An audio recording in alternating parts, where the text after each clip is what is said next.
कल वाली स्लाइड्स नहीं मिली थी, किन बच्चों को नहीं मिली? मैंने 3 ग्रुप में तो शेयर करी थी। कौन सा ग्रुप है जिनको नहीं मिली बेटा, एक बार अनम्यूट करके बताओ। कौन सा ग्रुप है आपका? 3 बच्चों को नहीं मिली। शॉर्ट टर्म बैच, अच्छा, ये मैं एडिड नहीं हूँ इस ग्रुप में शायद, तो मैं आपको मैं उसमें ऐड करा के फिर आज शेयर कर दूंगा, ठीक है? तो कोई बात नहीं, आज आपको फॉर्मूलाज लिखवा दूंगा, समझ तो आपको आ गया राइट? तो वो आप हम कंटिन्यू करेंगे उसको आज आज की क्लास में। हेलो।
तो कल हमने जो कंटिन्यू किया था वो ये था कि मैग्नेटिक इफेक्ट को पढ़ा बेटा, और एक एक्सपेरिमेंट था ओस्टर्स एक्सपेरिमेंट, राइट?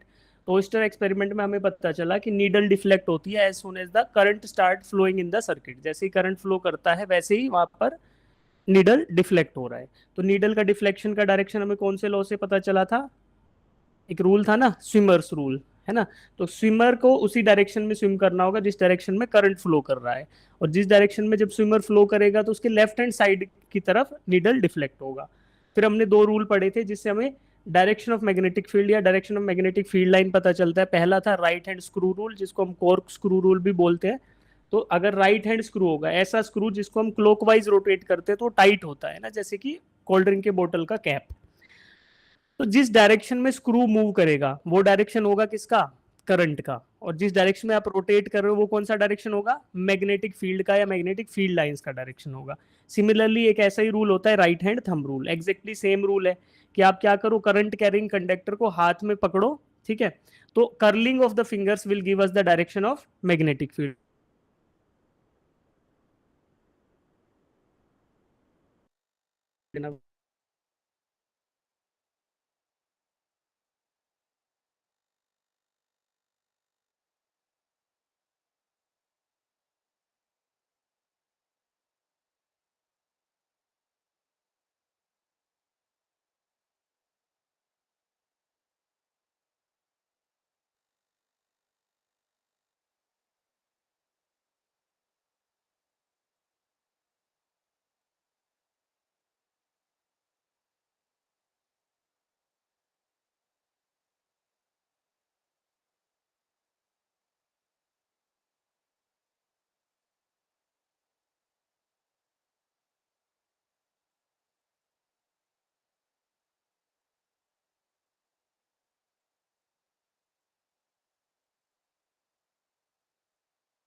तो एग्जैक्टली सेम रूल है बेटा, राइट हैंड थंब रूल। तो आपने क्या करना है, करंट कैरिंग कंडक्टर को हाथ में पकड़ना है राइट हैंड में, और जिधर आपकी फिंगर्स कर लोगी वो कौन सा डायरेक्शन होगा? Direction of magnetic field.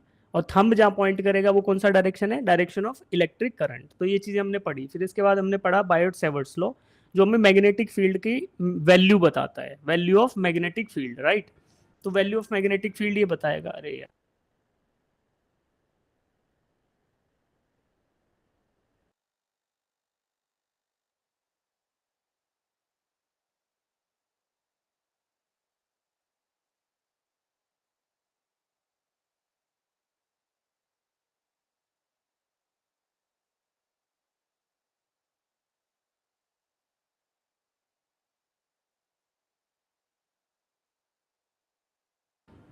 तो ये हो गया बेटा। इसके बाद बायोट सेवर्ट्स लॉ आपको बताता है मैग्नेटिक फील्ड की वैल्यू, है ना। तो मैग्नेटिक फील्ड का वैल्यू कैसे मिला था, इसका फॉर्मूला आया था I dl sine theta upon R square, ये हमें जनरल फॉर्मूला मिला था। इस फॉर्मूला को हमने यूज करके जो फाइनल वैल्यू बताई थी वो ये थी, इसको लिख लो, Biot Savart's law, mu naught upon 4 pi I dl sine theta upon R square. अगर आपने नोट्स में नहीं लिखा तो इसको नोट डाउन कर लो, आज यूज होगा ये फॉर्मूला, ठीक है। ओके, सो ये फॉर्मूला लिख लिया। फिर हमने बायोट सेवर्ट्स लॉ को यूज करके दो इंपॉर्टेंट कंक्लूजन निकाले थे बेटा। पहला था कि magnetic field due to straight wire carrying current, की एक स्ट्रेट वायर है जो करंट कैरी कर रही है, उसकी वजह से मैग्नेटिक फील्ड क्या होगा। तो उसका फर्स्ट फॉर्मूला था, जनरल फॉर्मूला वो ये था, ये लिखो, due to straight wire magnetic field due to straight current carrying wire, ये लिख लो, अगर नहीं लिखा है तो नोट डाउन करो इसको। Mu naught upon 4 pi I into sine five one plus sign five two divided by 4 pi ए, ठीक है। तो इसका एक और वेरिएशन भी होता है जहाँ पे कोस आ जाता है, cos alpha one plus cos alpha two. तो अल्फा एंगल कौन से होंगे बेटा, वो भी आपको एक बार बता देता हूँ मैं, कि अल्फा जो एंगल होगा वो होगा, देखो फाइव वन इधर था नीचे, तो फाइव वन के करस्पॉन्डिंग इधर वाला जो नीचे एंगल होगा वो कहलाता है अल्फा वन। तो अगर कोस के टर्म्स में लिखना है तो आप अल्फा वन और अल्फा टू के टर्म्स में इस फॉर्मूला को एग्जैक्टली लिख सकते हो। साइन फाइव वन को रिप्लेस कर दो कोस अल्फा वन से, और साइन फाइव टू को कोस अल्फा टू से, तो वैल्यू एग्जैक्टली सेम ही आएंगी वो, बट अगर कोस के फॉर्म में फॉर्मूला मिले तो घबराना नहीं है, वहाँ पे अल्फा वन और अल्फा टू आपको लिखा मिलेगा, राइट। फिर इसमें हमने एक इंपॉर्टेंट कंक्लूजन लिया था कि अगर वायर का लेंथ क्या है, इनफाइनाइट लेंथ का वायर है, अगर वायर क्या है, इनफाइनाइट लेंथ का है, तो फॉर्मूला क्या आया था फिर, mu naught I upon 2 pi a, mu naught I upon 2 pi, ये फॉर्मूला लिखो, आज बार बार यूज होगा ये formula. Due to infinite current carrying wire magnetic field is equal to mu naught I upon 2 pi a, mu naught I upon 2 pi a, right.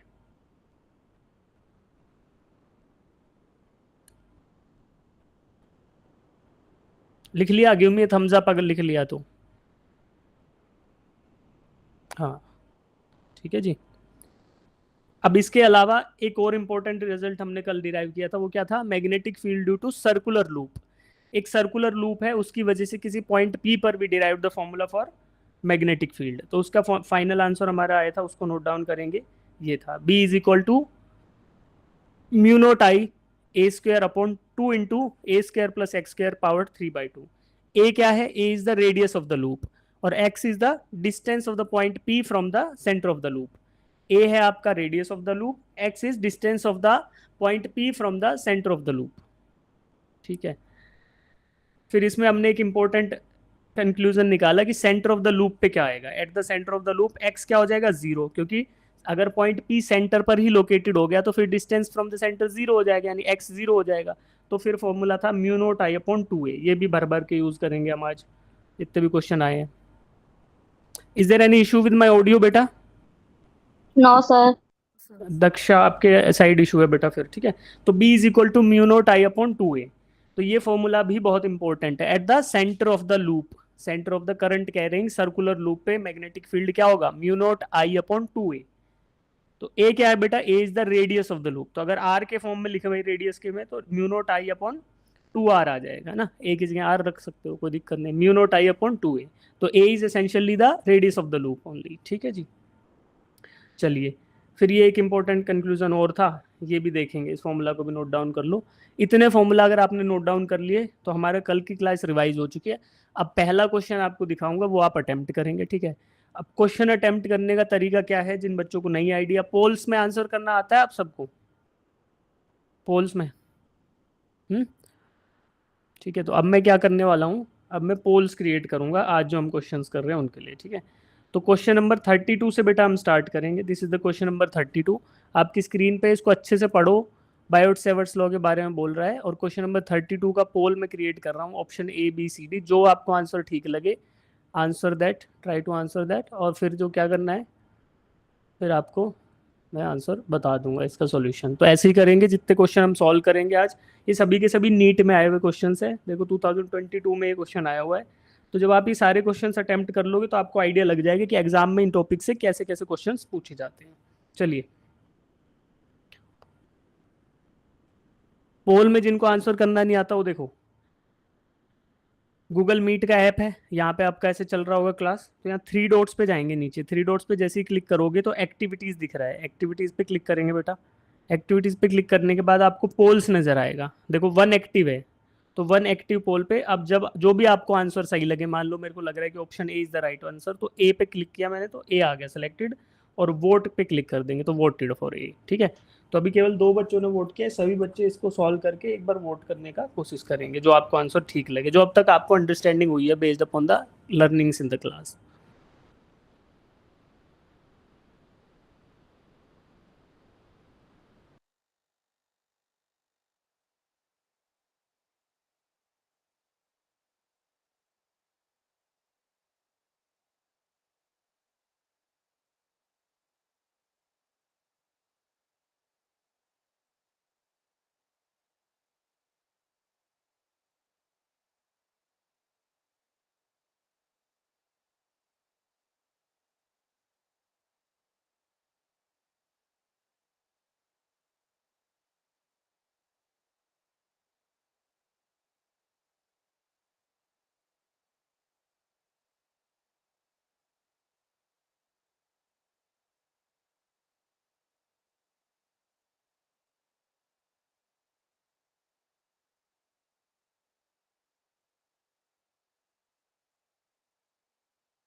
सभी बच्चे vote करो बेटा, 12 बच्चों ने वोट किया है ना, सब लोग आंसर करो, एक बार आंसर कर दो, चाहे आपको सही आंसर भी नहीं पता, जो आपको ठीक लग रहा है वो आंसर कर दीजिए।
आया बेटा आंसर आप सबका?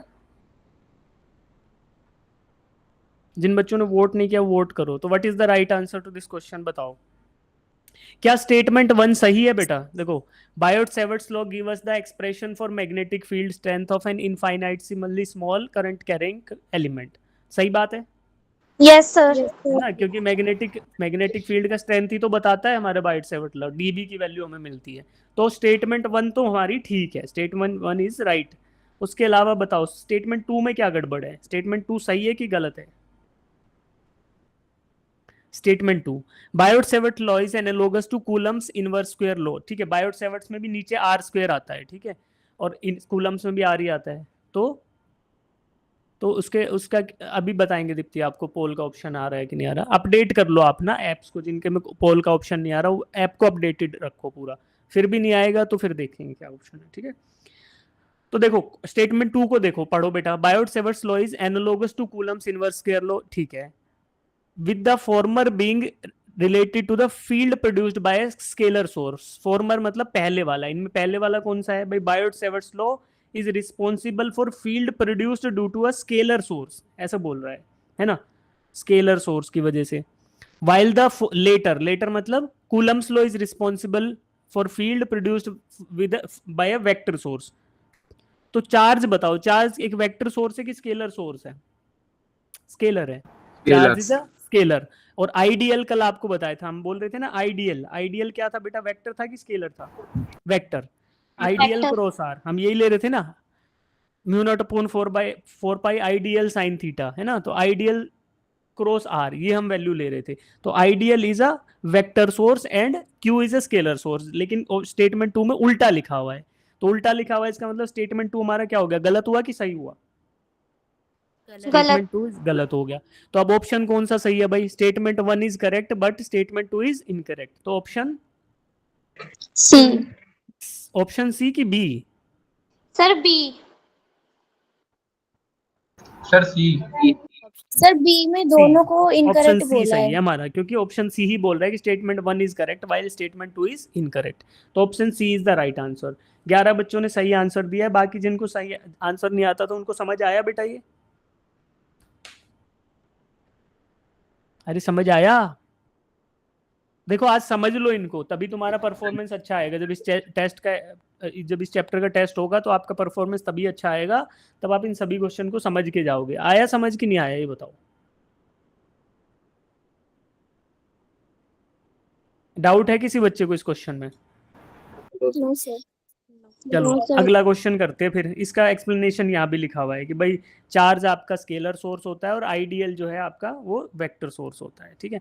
अब क्वेश्चन नंबर 33, इसका भी पोल लॉन्च कर रहा हूँ मैं, इसका आंसर करेंगे पोल में, ठीक है। Question number 33।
हाँ, आगे आंसर जी।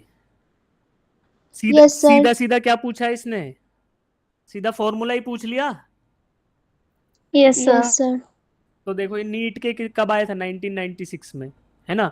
प्रियांशी का भी ऑप्शन नहीं आ रहा। अच्छा, देखो बेटा आप क्या करो, जिनका पोल में आंसर पोल नहीं कर पा रहे हो, क्या करो, गूगल मीट का ऐप है, ठीक है, उसमें 3 डॉट्स दिखाई दे रहे हैं आपको, 3 डॉट्स दिखाई दे रहे हैं बेटा।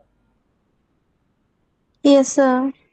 3 डॉट्स पे क्लिक करो जाके, फिर एक्टिविटीज दिखेगा, एक्टिविटीज पे जाना पड़ेगा आपको। दीप्ति आप भी देखो बेटा, 3 डॉट्स पे क्लिक करने के बाद एक्टिविटीज पे क्लिक करेंगे। जैसे हम एक्टिविटीज पे क्लिक करेंगे तो हमें देखो दिख रहा है ना, एक्टिव पोल्स 2 एक्टिव हैं, है ना। तो 2 पोल एक्टिव हैं, और क्या करना है, पिछले वाला मैंने बंद नहीं किया था क्या, अच्छा उसको एंड कर देते हैं। तो अब एक एक्टिव हो गया है, मैं क्लिक करूंगा तो ये तो मेरा क्वेश्चन नंबर 32 था, जिसके लिए अब अभी पोल बंद हो गया है। लेकिन लाइव पोल कौन सा है, क्वेश्चन नंबर 33 पे देखो लाइव लिखा हुआ है, तो यहाँ पे मैं अपना वोट कर सकता हूँ। तो मुझे लगा कि option B is the right answer, तो मैंने बी पे टच किया, जैसे ही टच किया तो बी मेरा सेलेक्ट हो गया। उसके बाद मैं वोट पे क्लिक कर दूंगा, तो वोट पे क्लिक हो जाएगा, ठीक है। जिन बच्चों का नहीं आ रहा वो ऐप को अपडेट कर लेना, अब है ना, अभी तो क्लास ले लो, आप समझ लो, फिर जब क्लास के बाद एक बार ऐप को अपडेट कर लेना। ऐप अपडेट करने के बाद तो आता है बेटा, फिर आप ढूंढ नहीं पा रहे हो उसको। बेटा आपके एंड्रॉइड फोन में भी ऐसे ही आता है ना शिखा, यस सर। ऐसे 3 डॉट के बाद ही आता है ना एक्टिविटीज, और ऐसे ही होता है। तो फिर, यस तो फिर क्यों नहीं आ रहा, प्रियांशी को इशू आ रहा है और किसको आ रहा है भाई, प्रियांशी और दीप्ति को ज़्यादा इशू आ रहा है। चलो, महक को भी आ रहा है, प्रियांशी दीप्ति महक, महक। चलो बेटा अभी देखते हैं, फिर पहले क्वेश्चन समझा देता हूँ, है ना। देखो, a magnetic field dB due to a small current element dl at a distance r and element carrying current I, तो डायरेक्टली फॉर्मूला पूछा, बायोट सेवर्ट्स लॉ का फॉर्मूला। तो dB इज इक्वल टू क्या लिखा था नोट्स में, देखो mu naught upon 4 pi I dl sine theta upon R square, यही था ना, mu naught upon 4 pi I dl sine theta upon R square. तो मेरा dB की जो वैल्यू थी वो क्या था, म्यू नोट अपॉन 4 पाई, ये तो आपका कांस्टेंट ऑफ प्रोपोर्शनैलिटी था, ठीक है। उसके बाद I d l sine theta upon R square, ये था। तो इसी को हमने क्या किया था बेटा, आर वेक्टर से ऊपर और नीचे मल्टीप्लाई कर दिया था, यानी कि इसका डायरेक्शन निकलने के लिए वेक्टर फॉर्म में लिख रहे थे, तो आर कैप लिखा था, आर कैप को रिप्लेस किया हमने किससे, vector R upon magnitude of vector R. तो ये था mu naught upon 4 pi I d l sine theta into vector R divided by magnitude of vector R आया, तो ये क्यूब हो गया। अब देखो dl साइन थीटा और r, ये 2 वेक्टर हो गए, dl साइन थीटा और r। तो ए बी साइन थीटा क्या होता है, cross product of the 2 vector. तो इसी को सॉल्व करके ऐसे लिख सकते हैं, म्यू नोट अपॉन 4 पाई और mu naught upon 4 pi I dl cross r divided by R cube. तो यही हमने कल भी डिराइव किया था, ये क्या था, magnetic field due to elemental current carrying conductor, ठीक है। तो ऑप्शन कौन सा सही है इसका, which is the right answer बेटा, option number option B. B is the right answer to this problem, ठीक है। तो हमारा आंसर आया बी। सब बच्चों का आया कि नहीं आया, पहले ध्यान बताओ, ये बात समझ आ रहा है ना। तो देखो ये हमारे नीट में यस सर। पूछे गए एग्जैक्ट क्वेश्चंस हैं, तो ऐसे क्वेश्चन आएंगे तो आप कर पाओगे, ठीक है। Yes sir. ठीक है, तो क्वेश्चन नंबर 33 हो गया। क्वेश्चन नंबर 33 का ऑप्शन बी राइट आंसर है। ओके, क्वेश्चन नंबर 34 देखेंगे अब हम। क्वेश्चन नंबर 34, ये बार पढ़ो, इसको समझो क्या पूछना चाह रहा है ये, फिर आपको फॉर्मूलाज दिखाएंगे जो आपको लिखवाए थे करंट कैरिंग लूप और करंट कैरिंग स्ट्रेट वायर की वजह से। पढ़ो इसको एक बार, मैं पानी ले आता हूँ, कहाँ रख दिया मैंने।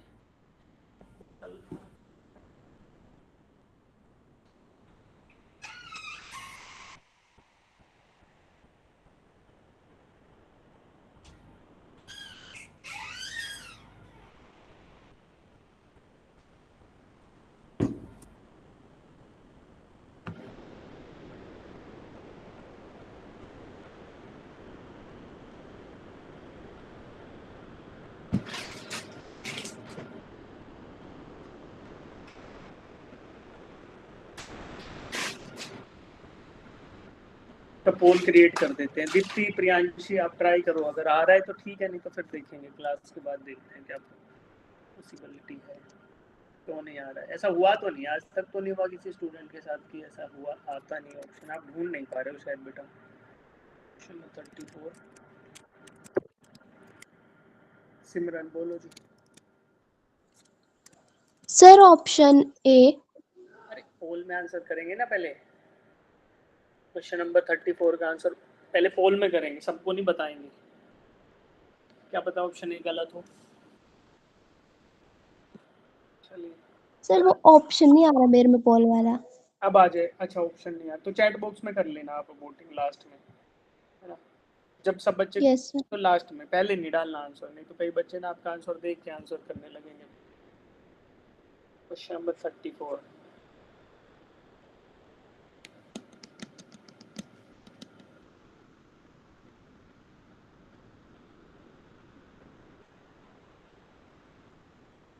देखो इसमें क्या करो, a very long conducting wire, very long का मतलब क्या है बेटा, क्या मैं इनफाइनाइट लेंथ बोल दूं, यस सर। है ना, तो वेरी लॉन्ग वायर है, तो ये इन्फिनिटी से चल के आई है, वेरी लॉन्ग का मतलब है ये इन्फिनिटी से आया है, ठीक है। It is bent into semi circular shape, ये जो सेमी सर्कुलर शेप में इधर इसको इसका एक पार्ट जो है सेमी सर्कुलर शेप में बेंड कर दिया गया, ठीक है।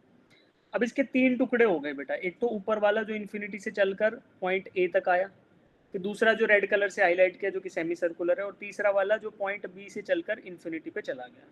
इन तीनों में करंट का डायरेक्शन में हाईलाइट कर लेता हूँ, इसमें इधर जा रहा है सेमी सर्कुलर में ऐसे फ्लो कर रहा है, और नीचे वाले में लेफ्ट की साइड जा रहा है, ठीक है। अब देखो क्या करेंगे, इनको नेमिंग कर लेते हैं, इसको मैं 1 बोल देता हूँ, इसको 2 बोल देता हूँ, और इसको 3 बोल देता हूँ, ठीक है। तो अब इंडिविजुअली देखो, 1 जो आपका है वो क्या है बेटा, जो 1 है वो straight infinite current carrying conductor है, यस। 3 है वो भी इनफाइनाइट करंट कैरिंग कंडक्टर है, और जो 2 है वो क्या है, सर्कुलर लूप का आधा टुकड़ा है ना। तो पूरे सर्कल की वजह से जितना आएगा उससे आधा मैग्नीट्यूड का मैग्नेटिक फील्ड सेमी सर्कल से आ जाएगा। अब देखो तीनों फॉर्मूलाज हैं, उन सबको लगाओ, और राइट एंड थंब रूल से डायरेक्शंस भी देखो इनकी कि मैग्नेटिक फील्ड का डायरेक्शन कौन सा होगा, और फिर उनको ऐड या सब्ट्रैक्ट जैसे भी करना है वो करके give me the right answer. देखो एक बार ट्राई करो, ठीक है।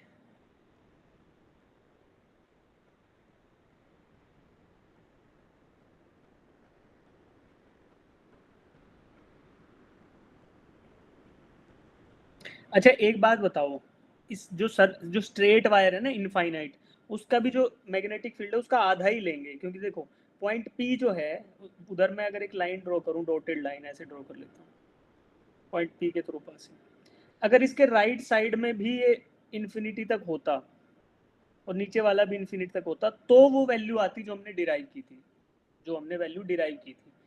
तो अगर हम देखें कि फाई की वैल्यू, अगर फाई 1 और फाई 2 की वैल्यू देखें, तो इधर जो फाई 1 बनेगा वो तो मान लिया मैंने कि 90 डिग्री हो जाएगा, और फाई 2 क्या हो जाएगा, फाई 2 जीरो हो जाएगा, क्योंकि आपका कंडक्टर इधर ही खत्म हो गया आधे पे। तो फॉर्मूला में एक की वैल्यू फाई 1 की वैल्यू रख लो 90, और फाई 2 की वैल्यू 0 रख लो, तो आपको आंसर मिलने लगेगा, ठीक है। करो कोशिश, अभी तक काफ़ी बच्चों का सही आंसर आया है ना, काफ़ी बच्चों ने सही आंसर किया है। ये बात जिनको प्रॉब्लम नहीं दिख रहा वो अभी मैंने आपको हिंट दे दिया, try to apply the formula, और फिर राइट एंड थंब रूल भी लगाना है ताकि आपको डायरेक्शन का आइडिया रहे।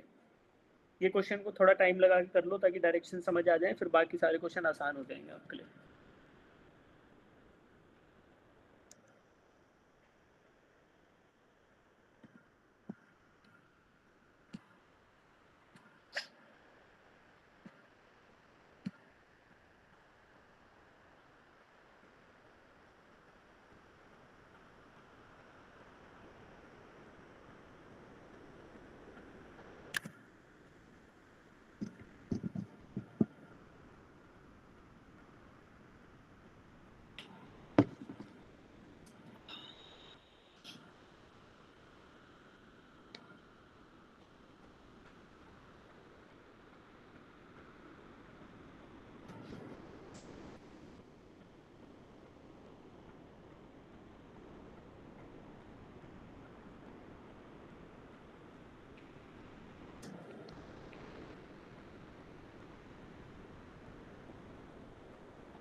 ये तो कंडक्टर की वजह से हो गया, और लूप की वजह से फॉर्मूला लिखेंगे तो लूप की वजह से फॉर्मूला क्या आया था बेटा मेरा, सर्कुलर लूप की वजह से जो फॉर्मूला आया था सेंटर पे B is equal to mu naught upon mu naught I upon 2R, है ना, mu naught I upon 2A लिखा था हमने फॉर्मूला में, तो mu naught I upon 2R होता है किसकी वजह से, सेम कंप्लीट सर्कल की वजह से। लेकिन यहाँ पे क्या है, सेमी सर्कल है ना, यहाँ पे हमारा जो पार्ट है वो सेमी सर्कुलर पार्ट है। अब खाली डायरेक्शंस का रह गया फॉर्मूला में, फाई 1 को आप 90 ले लो और फाई 2 को 0, तो फाई 2 को जैसे ही 0 लोगे तो इसका मतलब क्या है कि ये एक साइड में इन्फिनिटी का इनफाइनाइट लेंथ का वायर तो है, बट पॉइंट पी के एक ही साइड में है, दूसरी साइड में नहीं है। तो जो फाई 2 आ रहा था वो फाई की 2 की वैल्यू 0, तो साइन फाई 2 0 हो जाएगा आपका। और साइन फाई 1 90 होगा तो साइन फाई 1 की जगह क्या आ जाएगा बेटा, 1 आ जाएगा। तो फिर जो अपना फॉर्मूला है बी का due to semi infinite wire, वो क्या आएगा, mu naught I upon 4 pi a, mu naught I upon 4 pi a. और यहाँ पे ए की वैल्यू कितनी है, कितना दूर है वायर से पॉइंट पी वायर से कितना दूर है बेटा, रेडियस के बराबर यानी आर के बराबर, तो ए की जगह आर रख दो, तो mu naught I upon 4 pi R, ये एक वायर की वजह से आ गया। सिमिलरली नीचे वाला जो वायर नंबर 3 है उसकी वजह से कितना आएगा, उसको B3 बोल देते हैं, तो B1 और B3 की वैल्यू सेम आ जाएगी। B1 आएगा म्यू नोट आई अपॉन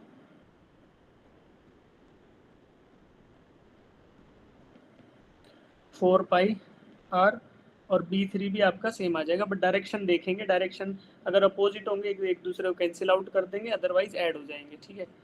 और सेमी सर्कुलर इसकी वजह से कितना आएगा, सेमी सर्कुलर इसके ये जो लूप है उसकी वजह से कितना आएगा, सेमी सर्कुलर लूप की वजह से,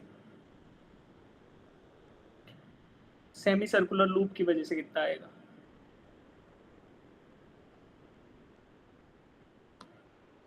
सेमी सर्कुलर लूप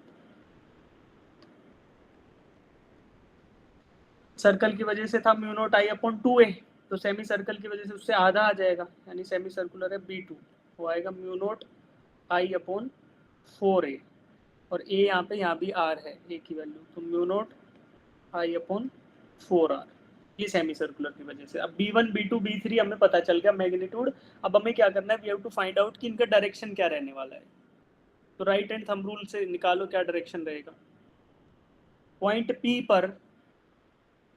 पी पर जो मैग्नेटिक फील्ड होगा due to semi circular loop, वो उसका डायरेक्शन क्या होगा, into the plane of paper की outward from the plane of paper, plane of paper के अंदर जाएगा कि बाहर रहेगा, ये देखो क्या करना है, curling of right hand finger should be in the direction of loop में, जहां पे लूप में करंट फ्लो कर रहा है।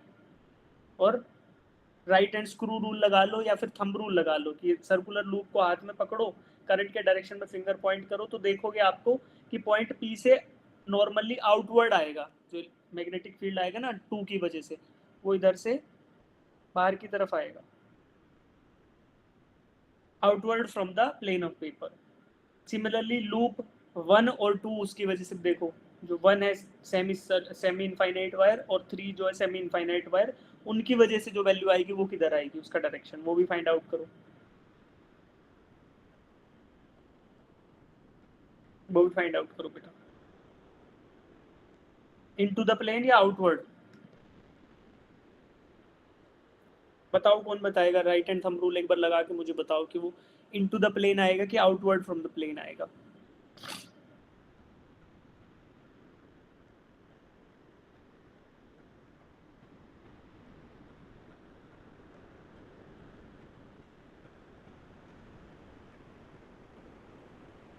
बताओ बेटा, राइट हैंड थंब रूल लगाओ, सेमी जो इनफाइनाइट येलो कलर की वायर है उसको हाथ में पकड़ो राइट हैंड में, और फिर करंट का जो डायरेक्शन है थंब को पॉइंट करो, और फिर देखो पॉइंट पी के ऊपर उंगलियां अंदर की तरफ जा रही है पेपर में कि बाहर की तरफ आ रही है, अंदर की तरफ। Into the plane. अब 3 को पकड़ो, 3 को राइट हैंड में पकड़ो, और फिर थंब को into the direction of current point करो, और फिर उंगलियों को कर्ल करके देखो 3 की वजह से उंगलियां अंदर जा रही हैं पी में या कि बाहर की तरफ आ रही हैं, into the plane. Into the into the plane. जिन बच्चों को समझ नहीं आ रहा है ऐसे करो, देखो आप पहले 3 पे फोकस करते हैं। 3 वाला जो है ब्लू कलर का वायर वो किधर जा रहा है, लेफ्ट की तरफ जा रहा है कि राइट की तरफ? लेफ्ट की तरफ। ठीक है बेटा, जिन बच्चों को समझ नहीं आ रहा ध्यान से समझो, ये डायरेक्शन एक बार समझ आ जाएगा, फिर कोई पंगा है नहीं, है ना। तो लेफ्ट में जा रहे हैं तो अपने राइट हैंड को ऐसे उठाओ और लेफ्ट में पॉइंट करो थंब को। हो गया लेफ्ट में पॉइंट। अब ऐसा समझो कि ये कंडक्टर आपने हाथ में पकड़ रखा है और इधर फ्लो, इसका जो चोंच है इस पेंसिल की, उधर आपका करंट फ्लो कर रहा है। अब मैं कर्ल कर रहा हूँ फिंगर्स को, तो ये अवे फ्रॉम जा रही है ना, मेरे से दूर की तरफ। या फोन पे हाथ रखोगे तो फोन के स्क्रीन के अंदर कर्ल हो रही है। तो दैट मीन्स कि 3 और 1 की वजह से जो फील्ड जनरेट होगा वो into the plane of paper आएगा, और जो लूप की वजह से, यानी सेमी सर्कुलर लूप की वजह से वो आउटवर्ड आ रहा है।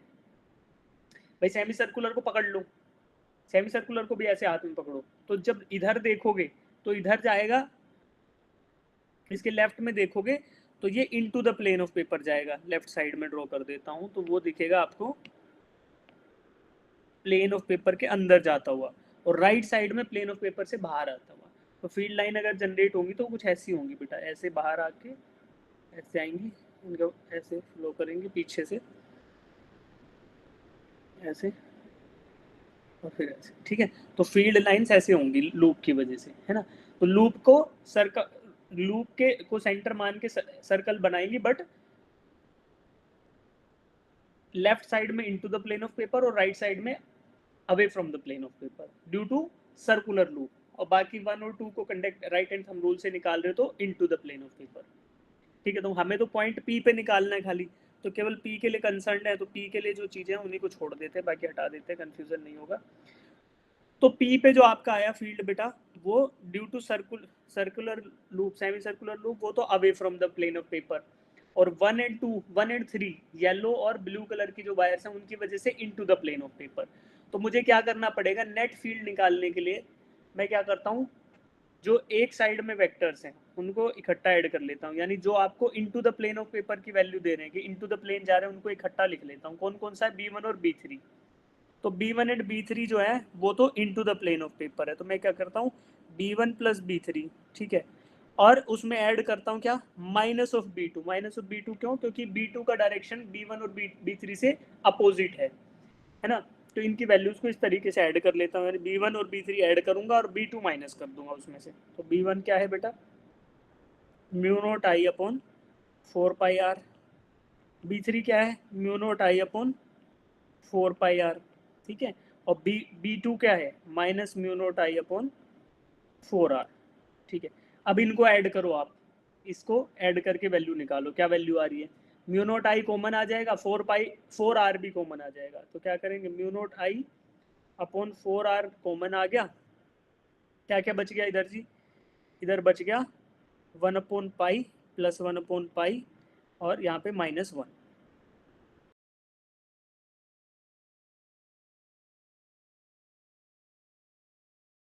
पाई न्यूमरेटर ले लिया, तो पाई डिनोमिनेटर ले लिया कॉमन। ठीक है, तो ये आया 1 + 1 माइनस पाई, तो 2 minus pi divided by pi. तो म्यू नोट आई, क्या कॉमन लिया था मैंने, आर कॉमन लेना था ना, इधर पाई कॉमन ले लिया। ठीक है, तो mu naught I upon 4r, और ये नीचे पाई कॉमन लिया, पाई नीचे आ गया, और ऊपर ये ऐड हुए तो 2, और ये माइनस पाई। तो ये मेरी वैल्यू आ रही है। अब इसका डायरेक्शन कौन सा होगा, जिसका मैग्नीट्यूड ज़्यादा था उस वाला डायरेक्शन। तो ज़्यादा मैग्नीट्यूड किसका है जी, B1 प्लस B3 का इकट्ठा करोगे तो मैग्नीट्यूड जिसको मैंने पॉजिटिव लिया वो डायरेक्शन लूंगा मैं। ठीक है, तो B1 B2 का डायरेक्शन क्या था, into the plane of paper. तो जो वैल्यू आएगी वो आएगी into the plane of paper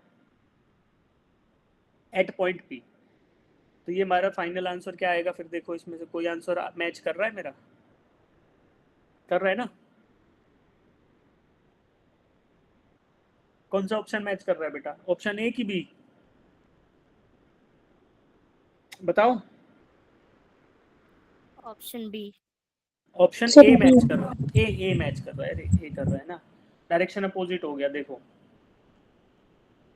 option B कैसे मैच कर रहा है, इसको अगर हम सॉल्व करते हैं तो ये आएगा ना, mu naught I upon 4r, और ये आ रहा है 2/पाई -1।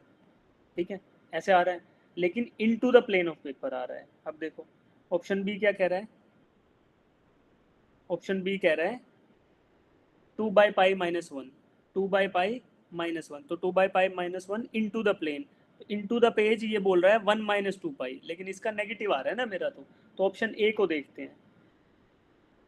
इसको हम ऐसे भी तो लिख सकते हैं ना, μ0I अपॉन 4R, -1 से मल्टीप्लाई कर रहा हूँ खाली, तो 1 - 2π आ जाएगा, वैल्यू बदल जाएंगी।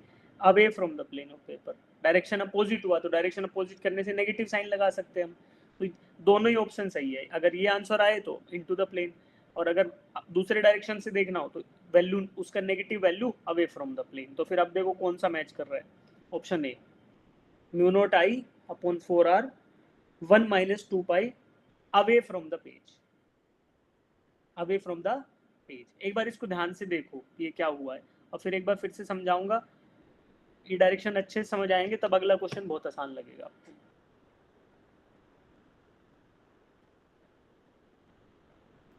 जिन बच्चों को डाउट है ना, थोड़ा सा भी डाउट, तो तुरंत पूछ लो। जिन बच्चों को थोड़ा सा भी डाउट है वो तुरंत पूछ लो, जिनका ऑप्शन ए आ गया था वो तो ठीक है।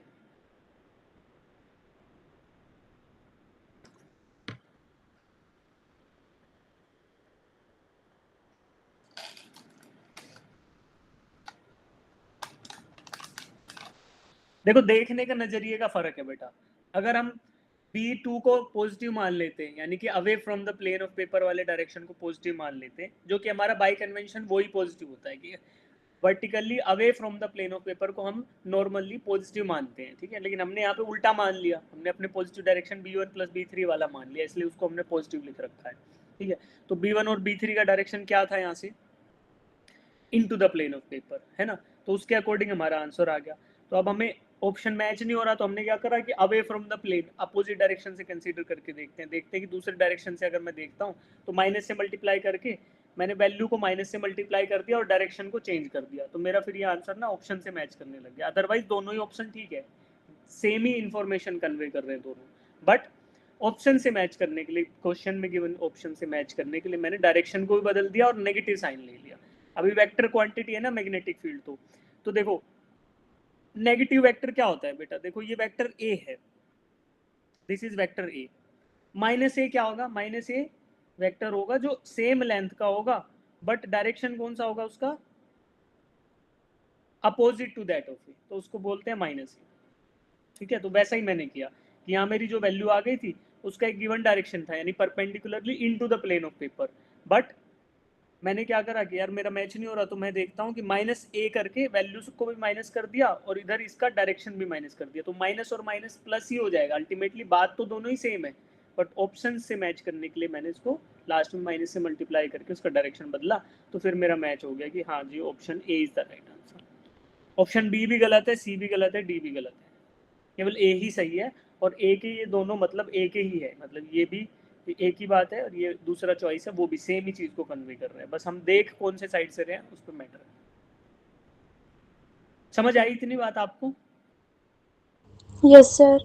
इसमें देखो बहुत सारे स्टेप हैं, ये आपका सबसे मुश्किल सवाल है, ये समझ लो, इससे मुश्किल सवाल है नहीं। अब अगर इसमें कुछ भी डाउट है तो हम और 5 मिनट इस पर स्पेंड कर सकते हैं ताकि आपको कंसेप्ट अच्छे से समझ आ जाए। बताओ, अगर इसमें कुछ भी डाउट है ना किसी भी बच्चे को, तो थोड़ा सा भी हिचकिचाने की जरूरत नहीं है, पूछ लो, हो सकता है आपके जैसे डाउट किसी और बच्चे की भी हो। ये सबसे मुश्किल सवाल है जो नीट में पूछा गया है इस कंसेप्ट से, इससे ज़्यादा टफ कुछ आएगा नहीं, देख लेना अभी तुम जितने भी सवाल है सारे हो जाएंगे तुम्हारे से। बताओ,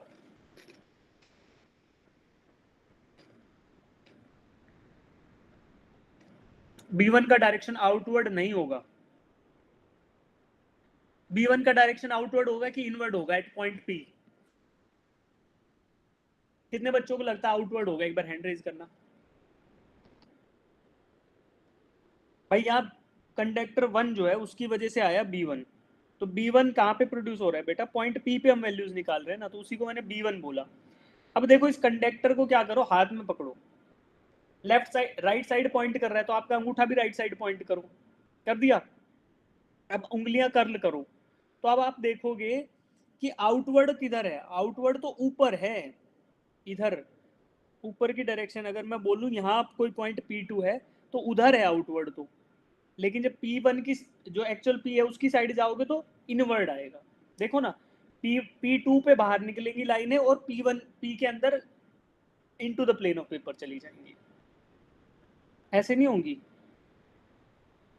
इधर से बाहर निकली और फिर P के अंदर चली गई, फिर पीछे से ऐसे आ गई कंडक्टर के पीछे से। तो P2 पे आउटवर्ड है और P पे इनवर्ड है। करके देखो बेटा, राइट हैंड थंब रूल पकड़ो, राइट हैंड को थंब रूल को राइट में पॉइंट करो। अब P2 ऊपर की साइड से तो बाहर आ रहा है मेरी उंगलियां, जब ये नीचे जा रही है तो इनटू द प्लेन जा रही है। ऐसे मोड़ के देखो उंगलियों को, समझ आया अब?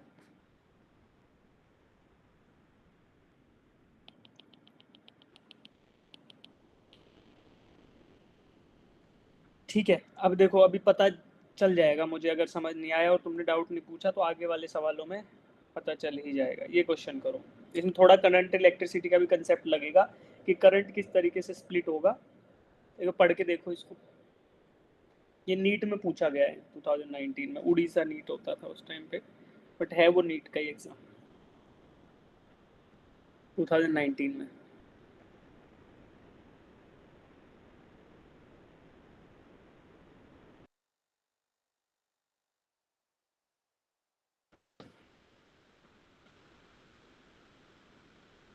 अगर क्वेश्चन समझ ना आए तो पूछ लेना, यहीं पे बैठा हुआ मैं। ऐसा मत सोचो कि सर ने वीडियो ऑफ कर लिया तो सर गएगा ही, यहीं बैठा हूँ मैं।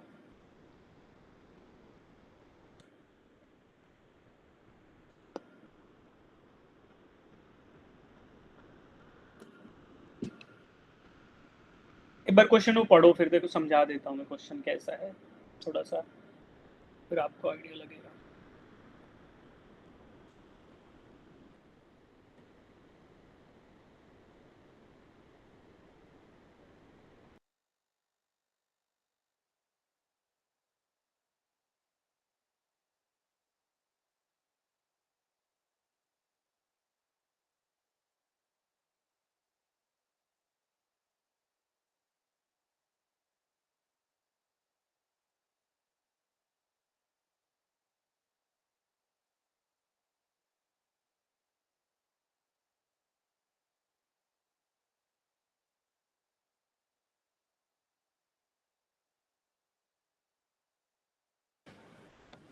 देखो समझो बेटा इसको एक बार क्वेश्चन, जिनको समझ आ गया वो सॉल्यूशन करते रहो, जिनको नहीं आया वो समझो। A straight conductor carrying current I splits into two parts as shown in the figure. The radius of the circular loop is R. The total magnetic field at the center P of the loop is. ठीक है बेटा, एक straight conductor, straight conductor मतलब क्या है कि भैया इधर से आ रहा था करंट, कौन कितने वैल्यू उसकी आई, ये दो टुकड़ों में स्प्लिट हो गया। एक इधर चला गया, इधर से गया ब्लू कलर के पाथ पे, सर्कुलर लूप को फॉलो करते हुए यहाँ तक आ गया।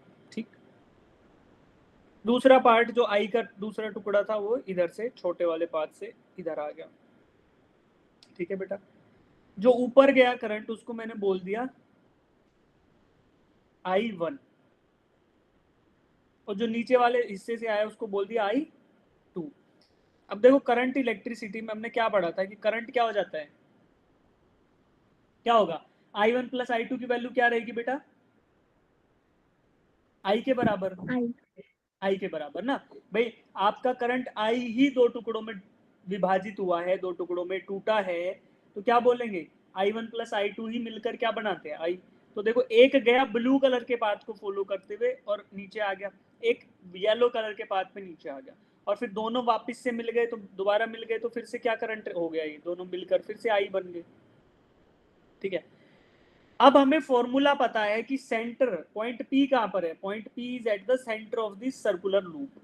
इस सर्कुलर लूप में अगर करंट आई फ्लो कर रहा होता तो क्या फॉर्मूला यूज करते बेटा हम, सेंटर पे फॉर्मूला क्या था, क्या था, देखो नोट्स देखो, नोट्स देख के बताओ वैल्यू मुझे। सेंटर पे क्या फॉर्मूला था, नोट्स देखो जो आपने लिखवाया फॉर्मूला। सर्कुलर लूप के सेंटर पे क्या मैग्नेटिक फील्ड होता है, U naught I A square upon 2 a square plus x square raise to power 3 उसमें x की वैल्यू 0 रख दो ना बेटा, x तो था सेंटर से डिस्टेंस, x को 0 रख के क्या आंसर आ रहा था हमारा? Mu naught I upon 2 pi a. Mu naught I upon 2 pi A. Circular loop का फॉर्मूला है। म्यू नॉट आई अपॉन 2 पाई थोड़ी आएगा, 2 a नहीं आ जाएगा सर 2 ए है ना, mu naught I upon 2 a। तो b एट द सर ये क्या था, mu naught I upon 2a या 2r बोल दो, r इज द रेडियस ना, तो a क्या था वहां पे डेरिवेशन में, रेडियस ही था, तो यहाँ r लिख देते हैं, 2a की जगह 2r। तो mu naught I upon 2r होता है अगर पूरे के पूरे सर्कुलर लूप में एक ही करंट फ्लो कर रहा हो जो कि I हो, लेकिन यहाँ क्या पूरे में एक ही करंट है कि अलग अलग वैल्यूज हैं? अलग अलग अलग अलग है। अब देखो पिछले क्वेश्चन का एक कंसेप्ट आप याद करो कि पूरे सर्कुलर लूप से तो इतना था और सेमी सर्कुलर से क्या वैल्यू आई थी मेरी, mu naught I upon 4r था ना, उसका आधा। और अगर सेमी सर्कुलर का भी आधा होता, 1/4 लूप होता, तो क्या होता, क्या था बेटा, mu naught I upon 16 8r। अरे डिवाइड कर दो ना 2 से, और करंट ही तो स्प्लिट हो रहा है आपका, इधर पूरा का पूरा करंट आई था, इधर करंट कितना था, ये करंट जो है ये I/2 है, करंट जो है इसलिए नीचे 2 चला गया उसका, और इधर करंट कितना हो गया, I/4 है। तो ऐसे आप करो इसको, ठीक है। तो मैग्नेटिक फील्ड प्रोड्यूस जो है वो डिपेंड कर रहा है करंट पे, और करंट की वैल्यू डालो और कितने लूप में है उसके अकॉर्डिंग वैल्यूज फिट करो। ट्राई करो ऐसा कि I1 और I2 की पहले, सबसे पहले तो I1 और I2 की वैल्यू निकालो। I1 I2 कैसे निकलेगा आपका, Ohm's law, V is equal to IR, V is equal to IR। तो जो आपका R जो था इस ओम्स लॉ के अंदर, R जो था, देखो पॉइंट, एक तो पॉइंट ये है और एक ये पॉइंट ये, इन दोनों के बीच में I1 I2 फ्लो कर रहे हैं, तो पोटेंशियल डिफरेंस दोनों का बराबर रहेगा, ठीक है। पॉइंट दो ही सेम ही पॉइंट है, इनके बीच में ही है, I1 भी इसी के बीच में फ्लो कर रहा है और I2 भी इसी के बीच में फ्लो कर रहा है। तो हम क्या कर सकते हैं बेटा, I1 R1 is equal to I2 R2, उल्टा लिख दिया, नीचे लिखना था सब्सक्रिप्ट में, I1 R1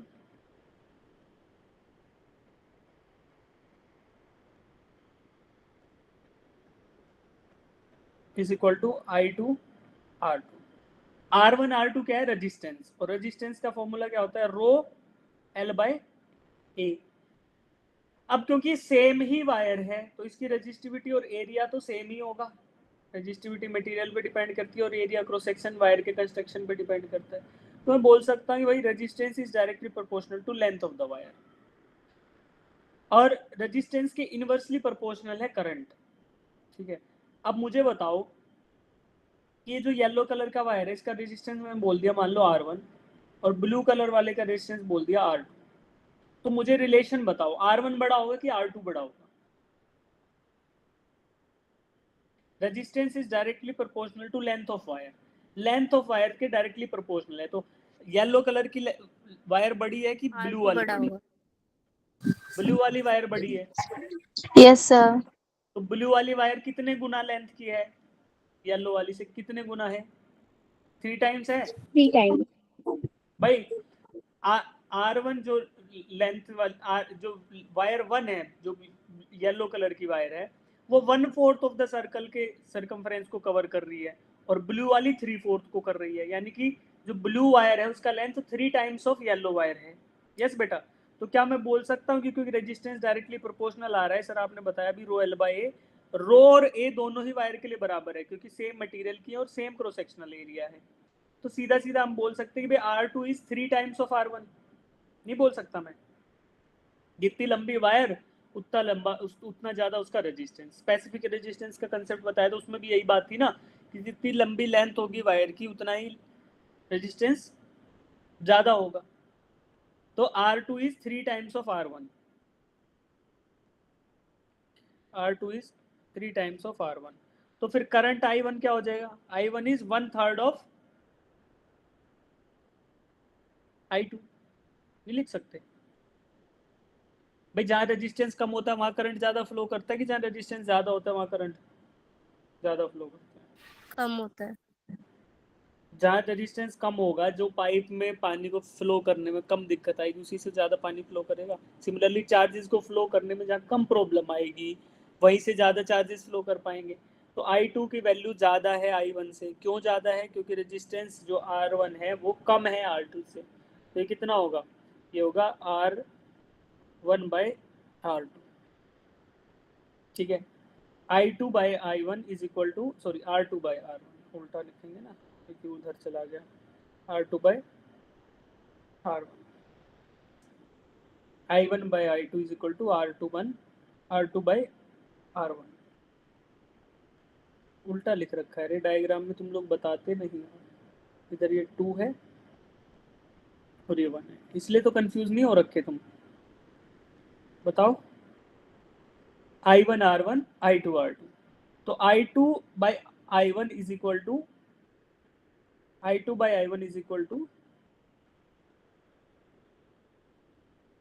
R1/R2, क्योंकि रेजिस्टेंस जो R1 है वो ज़्यादा है, ब्लू कलर वाले का रेजिस्टेंस ज़्यादा है और 3 टाइम्स है। तो R1/R2 जो कि आपका 3 आ गया।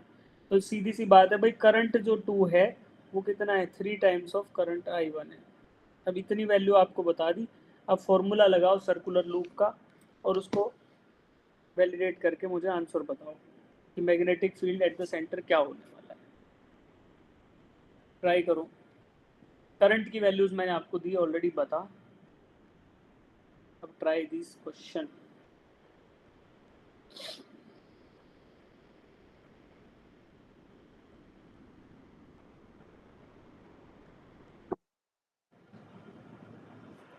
पोल में आंसर करना है। पोल क्रिएट नहीं किया ना अभी इसका, मैं समझाते समझाते भूल गया हूँ। पोल क्रिएट कर देते क्वेश्चन नंबर 35 का। प्रिंस, डाउट है बेटा? नो सर, आंसर करना सर। हाँ, पोल में करेंगे आंसर। अभी देखो फटाफट से जिनका आ गया वो आंसर, बच्चे ये टारगेट करेंगे फटाफट से हम लोग आंसर करेंगे, ताकि क्या होगा कि आपको भी अंदर से स्पिरिट रहे ना कि I am the first one two answer this. फिर बताएंगे जिन जिन बच्चों का आंसर सही आएगा उनका नाम भी लेंगे। ठीक है, तो पोल क्रिया लाइव हो गया है, अभी जो आंसर है वो आ गया।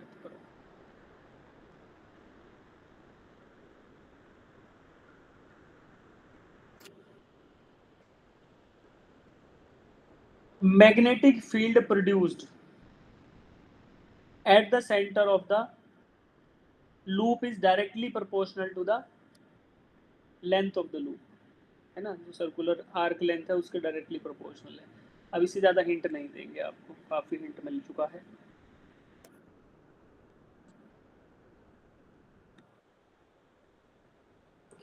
चार बच्चों ने आंसर सही भी कर दिया इसका।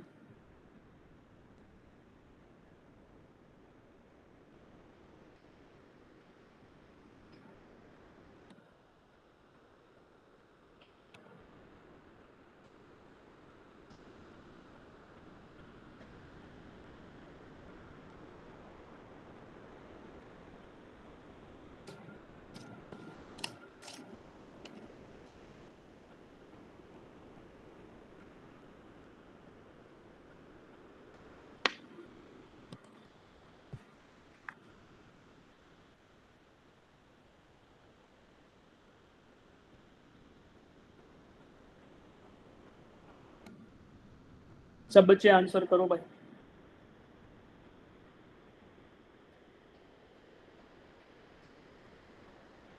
Mu naught I upon 2r होता है पूरे लूप की वजह से। तो जितना टुकड़ा लूप का कटेगा उतना ही उसका परसेंटेज हो जाएगा। जैसे सेमी सर्कल के लिए 1/2 हो जाएगा इसका, mu naught I upon 4r हो जाएगा।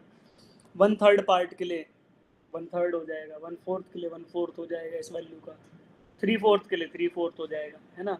अभी देखो कैसे करोगे।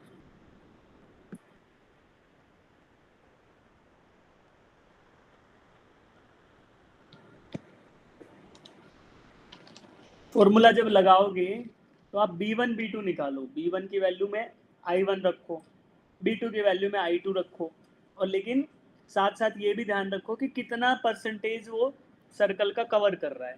I1 कवर कर रहा है 75% ऑफ द सर्कल और I2 कवर कर रहा है 25%। देखो यहाँ पे डायग्राम पे थोड़ा, I2 is through blue yellow colour का वायर और I1 किसके थ्रू है, ब्लू कलर के वायर।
बेटा अगर समझ नहीं आ रहा है तो पूछ लो, जो बच्चे आंसर नहीं कर पा रहे वो पूछ लो क्या दिक्कत आई इसमें।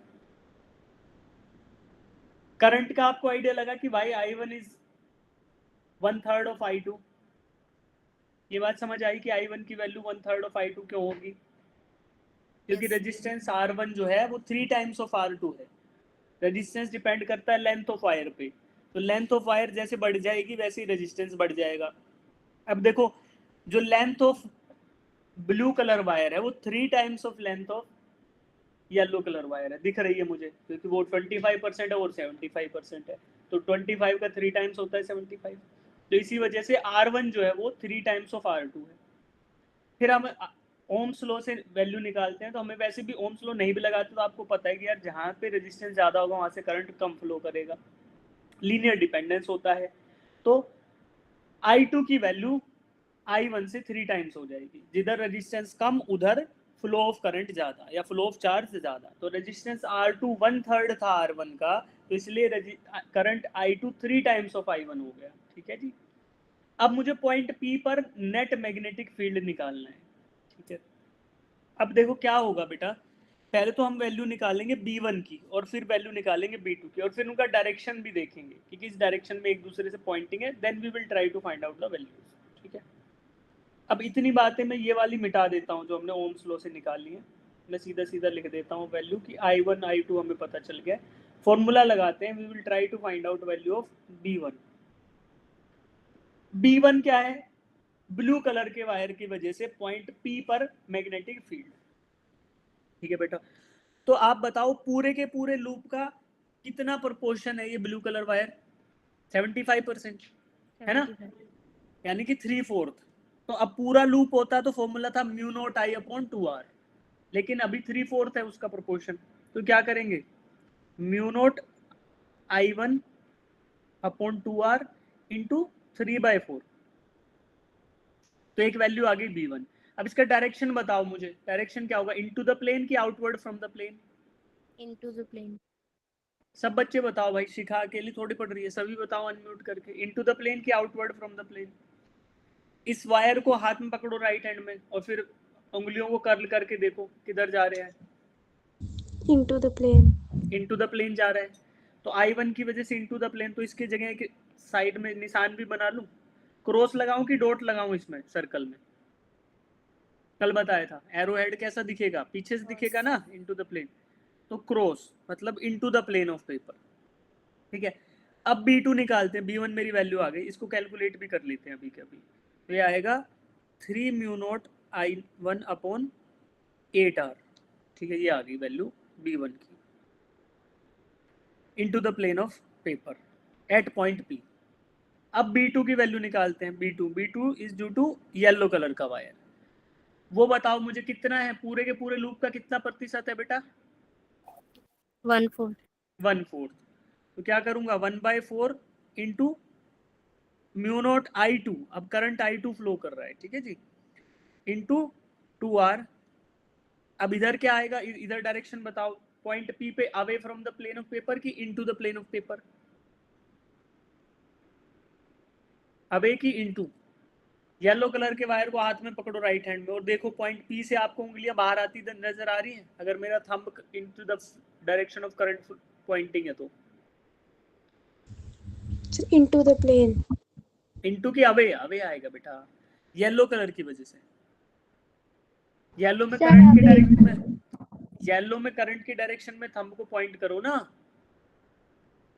तो करंट का डायरेक्शन किधर है, देखो नीचे की तरफ ऐसे आ रहा है, थंब को पॉइंट करो फिर कर्ल करो, देखो पॉइंट पी की साइड से आपको बाहर उंगलियां आ रही है, अंदर थोड़ी जा रही है, away from the plane, Yes, sir, away from the plane. Away from the plane. तो इसको ऐसे एक डॉट लगा देता हूँ बीच में, ऐसा दिख रहा है, एरो का हेड दिखाई दे रहा है मुझे, ठीक है। अब इसको भी कैलकुलेट कर लेते हैं और साथ साथ में I1 और I2 की वैल्यू भी डाल देते हैं। मुझे I2 की वैल्यू पता है, I2 कितना है, 3 टाइम्स है ना I1 का, तो मैं I2 की जगह 3I1 लिख देता हूँ।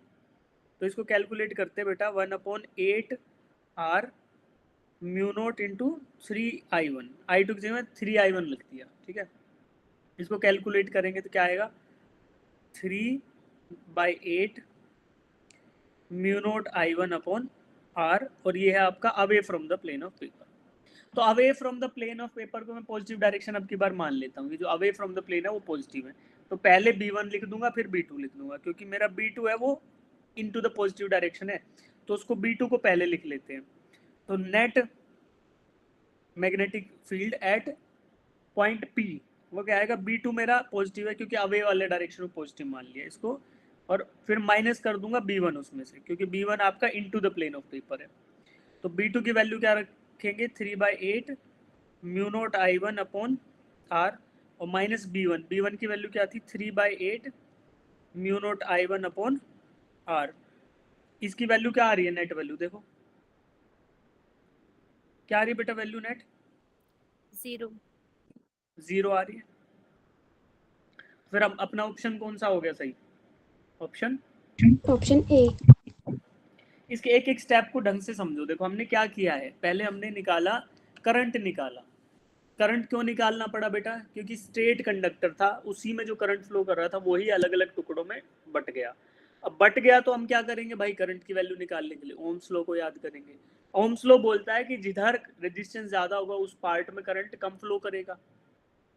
तो करंट कम फ्लो कर रहा है ब्लू कलर के वायर में, तो वो I1 था। I1 की जो वैल्यू आई वो 1/3 ऑफ I2 आ गई, यानी I2 3 टाइम्स ऑफ I1 आ गया। मुझे करंट पता चल गया लूप में, और लूप का परसेंटेज कंट्रीब्यूशन में पता चल गया कि भाई ब्लू वाला 3/4 है, टोटल लूप का 3/4 है, तो 3/4 से मल्टीप्लाई करूंगा फॉर्मूला में जो वैल्यू कंप्लीट लूप के लिए आती थी उसको, और उसमें I1 रख दूंगा। सिमिलरली जब येलो की वजह से निकालूंगा तो वो 1/4 है, तो 1/4 से मल्टीप्लाई करूंगा 1/4 से, और जो फॉर्मूला पूरे लूप के लिए आ रहा था उससे उसमें वैल्यू रख दूंगा। तो मेरा जो कैलकुलेशन आएगा वो दोनों वैल्यू B1 और B2 की आ गई। फिर मैंने away from the plane of paper वाले डायरेक्शन को पॉजिटिव मान लिया, पिछले हमने उल्टा माना था, कोई भी मान सकते हैं कोई दिक्कत नहीं, बट ये याद रखो कि जिस डायरेक्शन को आपने पॉजिटिव अज्यूम किया उसी में हमेशा सारी पॉजिटिव वैल्यू रखो, जो नेगेटिव मान रहे हो वो उसको नेगेटिव रखो, ठीक है। तो अवे फ्रॉम द प्लेन वाले डायरेक्शन को पॉजिटिव मान लिया, तो क्योंकि मेरा B2 was pointing away from the plane of paper तो उसको पॉजिटिव रख लिया, माइनस B1 रखा, और दोनों को कैलकुलेट करके हमारा आंसर आया 0। तो hence our option A is the right answer. अब बताओ बेटा, इसमें समझ नहीं आया तो पूछेंगे, है ना, ऐसे ही क्वेश्चन और करेंगे 2-4 क्वेश्चन, तो आपको समझ आने लगेगा। अभी समझो, अगले क्वेश्चन में उसको अप्लाई करना। अभी डाउट है तो पूछो अभी के अभी, क्योंकि ये डायरेक्शन थोड़ा परेशान करेगा आपको, लेकिन डायरेक्शन समझ आ गया तो कुछ भी नहीं है, फॉर्मूला लगाना है, बेसिक अर्थमेटिक, कोई इसमें इंटीग्रेशन भी नहीं आ रहा, कुछ भी नहीं आ रहा, ना डिफरेंशिएशन आ रहा। तो ये क्वेश्चन हम इजीली टारगेट कर सकते हैं पेपर में, बहुत सारे क्वेश्चन आते हैं मैग्नेटिज्म से, magnetic effect of electric current और मैग्नेटिज्म से बहुत सारे क्वेश्चन आते हैं। कर पाओगे इसको? Yes sir. अभी डरना Yes, sir. तो मैग्नेटिक, अभी तो मैं ना एक वो बताता हूँ छुपी हुई बात, वो ये है कि जो ये वाले क्वेश्चन है ना मैग्नेटिक इफेक्ट ऑफ करंट के, इससे टफ क्वेश्चन और नहीं है। जो अगला कंसेप्ट पढ़ेंगे ना इससे आसान ही आएगा, जब हम करंट कैरिंग कंडक्टर की वजह से उस पर कितना फोर्स लगेगा, या फिर charge into magnetic electric field है ना, तो वो एम्पियर सर्किटल लॉ पढ़ेंगे, तो उन सब में आसान क्वेश्चन आएंगे, ठीक है। तो ये अगर तुम कर लोगे, समझ लोगे, मैग्नेटिक फील्ड का डायरेक्शन समझ आ गया, तुम्हें राइट हैंड थंब रूल समझ आ गया, तो बहुत सारी चीजें समझ आ गई। फिर the complete chapter can be condensed down into 4-5 formula, वो रट लो, उसके बाद अप्लाई करो, आंसर निकालो, अप्लाई करो, आंसर निकालो, ठीक है। और बहुत सारे क्वेश्चन तो जैसे अभी 2-3 क्वेश्चन आपने देखे थे, डायरेक्टली फॉर्मूला ही पूछ लिया यार कि dB इज समथिंग समथिंग है, आपने बता दिया एलिमेंटल से होता है, ठीक है, इट इज राइट। चलो अब इसका 0 आंसर आया है, ठीक है, इसका पूरा एक्सप्लेनेशन यहाँ दिया है, वही है जो हमने किया, वही इसका एक्सप्लेनेशन यहाँ है। क्वेश्चन नंबर 36 ट्राई करो एक बार। A long wire carrying a steady current is bent into a circular loop of 1 turn, ठीक है। The magnetic field at the center of the loop is B। जब एक टर्न में यानी एक लूप में कन्वर्ट किया उसको, एक वायर को, तो उसमें मैग्नेटिक फील्ड डेवलप हुआ सेंटर पे B। It is then bent into a circular coil of n turns। उसी वायर को अनवाइंड किया और n टर्न्स में बाउंड कर दिया। अब बताओ magnetic field at the centre कितना हो, ठीक है। तो फॉर्मूला आप याद रखो, सर्कुलर लूप के लिए क्या फॉर्मूला है बताओ फिर से एक बार बच्चों, सब बच्चे बताएंगे। B is equal to mu naught I upon 2r। हाँ, mu naught I upon 2r या mu naught I upon 2a, ठीक है। तो a इज द रेडियस, ठीक है, तो ये मेरा फॉर्मूला है। अब ये क्वेश्चन क्या बोल रहा है कि एक सीधी वायर थी स्ट्रेट, इसको आपने पहले केस 1 में क्या किया, एक सिंगल सर्कुलर लूप में ऐसे बाउंड कर दिया। तो जब आपने ऐसा किया तो उसके सेंटर पे मैग्नेटिक फील्ड बी डेवलप हुआ, ठीक है। फिर आपने क्या किया, इसको फिर से सीधा कर लिया और अब इस वायर को एन टर्न्स में कन्वर्ट कर दिया, एन टर्न्स है ना, आपने एन बार मोड़ दिया, एन टर्न। तो इस केस में क्या होगा, सर्कमफ्रेंस तो कम हो ही जाएगा ऑब्वियसली, क्योंकि एक सर्कल बनाओगे तो बड़ा बनेगा, बहुत सारे बनाओगे तो छोटा बनेगा, ठीक है। तो अब इस केस में इसके सेंटर पे मैग्नेटिक फील्ड है, उसको मैंने बोल दिया बी डैश। बी डैश की वैल्यू बतानी है in terms of B. Formula आपको ऊपर दिखा हुआ है, अब देखो कैसे करोगे।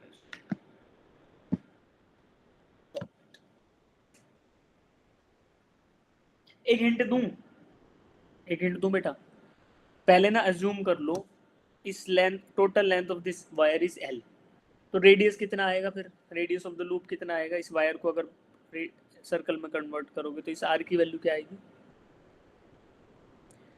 मैं लिख सकता हूँ ना 2 pi R is equal to L. भाई सर्कमफ्रेंस के बराबर ही तो लेंथ होना चाहिए था वायर का, लिख सकता हूँ। अगर वायर को आपने सर्कल में कन्वर्ट किया तो 2 pi R is equal to L हो जाएगा। तो अब बताओ आर की वैल्यू क्या आएगी फिर यहाँ से,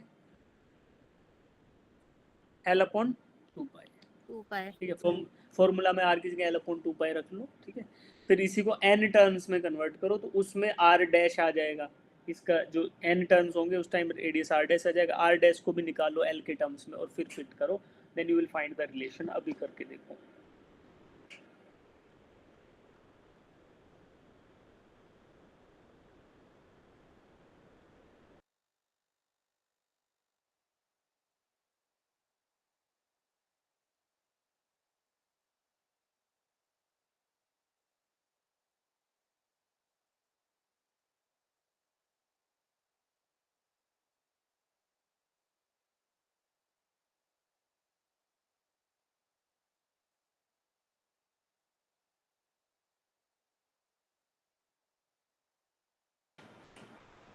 पोल्स क्रिएट कर देते हैं, पिछला वाला बंद करके।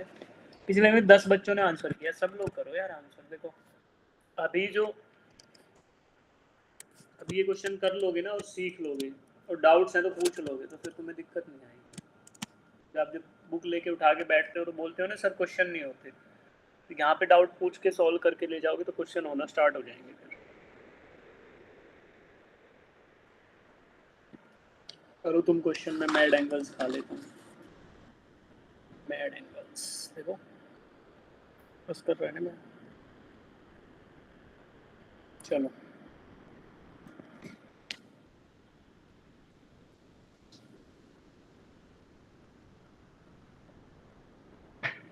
किन किन बच्चों ने आंसर कर दिया, एक बार हैंड रेज करना।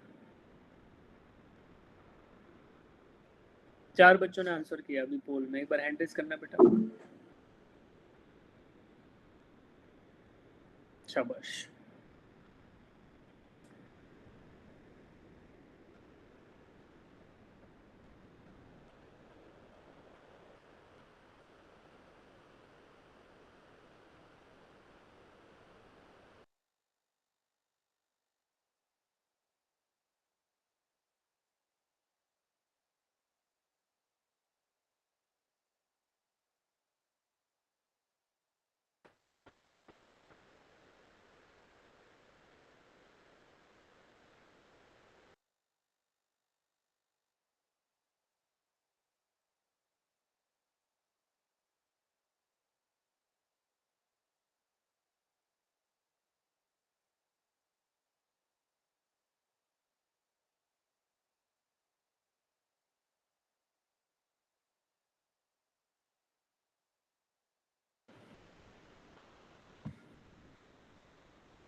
आर डैश क्या आएगा, सबसे पहले हम आर डैश निकालते हैं, ठीक है बेटा। एन टर्न्स हो गए तो L will be equal to total length of the wire is converted into N turns, ठीक है।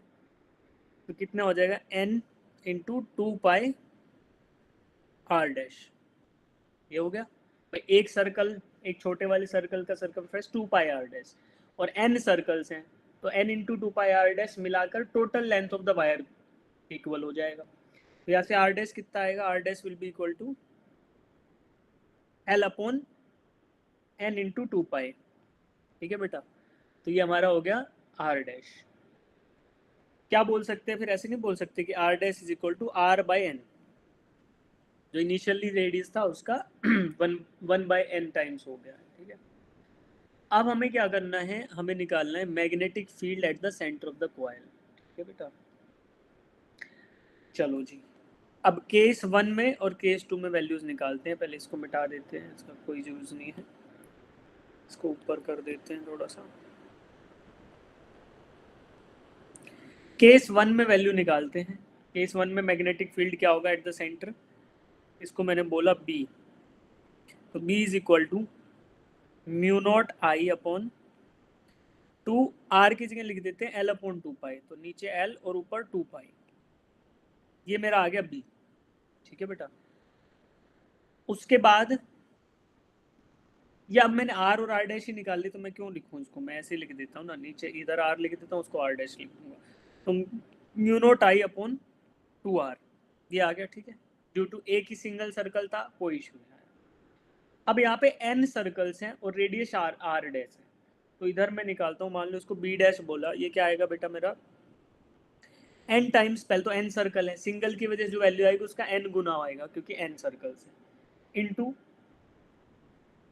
म्यू नॉट आई, करंट तो आई क्वेश्चन में दे ही रखा है, कोई दिक्कत नहीं है, अपॉन 2 इंटू आर डैश, तो 2 इंटू आर डैश क्या है मेरा R बाई एन, तो नीचे R आ जाएगा और ऊपर n हो जाएगा, ठीक है। अब इसको कैलकुलेट करोगे तो क्या आएगा बेटा, n into N square into mu naught I upon 2R।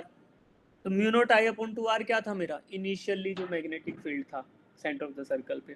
तो फिर B डैश क्या हो गया मेरा, B dash is equal to n square into B, तो कितना गुना हो गया magnetic field, n square times हो गया।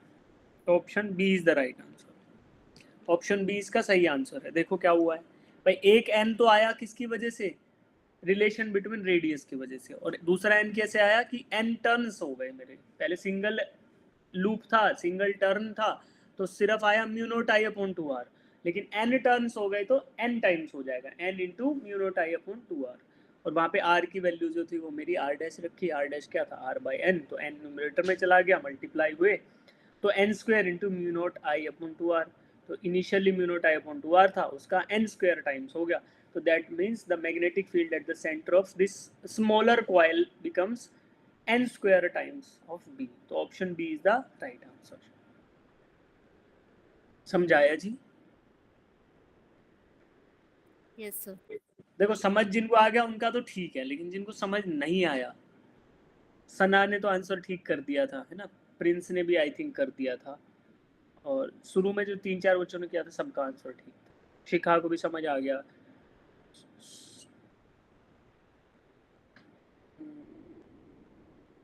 बाकी और बच्चों को समझ आया है, महक ने भी कर दिया था, है ना, ठीक है, दिशा दक्ष शाबाश। तो इतना कंसेप्ट समझ। अब ये देखो यहाँ पे एक इम्पोर्टेंट टेक अवे भी है, ये चीज ना आप याद ही रख लो कि अगर एक गिवन वायर को आपने n टर्म्स में कन्वर्ट किया है, n टर्म्स में, तो क्या हो जाएगा, n स्क्वायर टाइम्स उसके बीच में मैग्नेटिक फील्ड मिलेगा, ठीक है। एक सिंगल वायर उठाई, उसको n लूप्स में कन्वर्ट कर दिया, उसके सेंटर पे n स्क्वायर टाइम्स आपको मैग्नेटिक फील्ड मिलने वाला है, ये बात आप याद रख लो, ठीक। चलो चलो इस क्वेश्चन को कराएंगे आपको बाद में, 37 वाले को। एक और क्वेश्चन है जो आप इजीली कर सकते हो, वो करवा देते हैं अभी, जो अभी हो जाएगा। एक तो ये 39 कर लेंगे, 39 से पहले एक क्वेश्चन और करवाता हूँ मैं आपको, ये नहीं, 40 भी नहीं, 42 भी नहीं, हाँ ये करो, क्वेश्चन नंबर 43 पढ़ो और आंसर दो फटाफट से, चैट बॉक्स में दे दो इसका answer.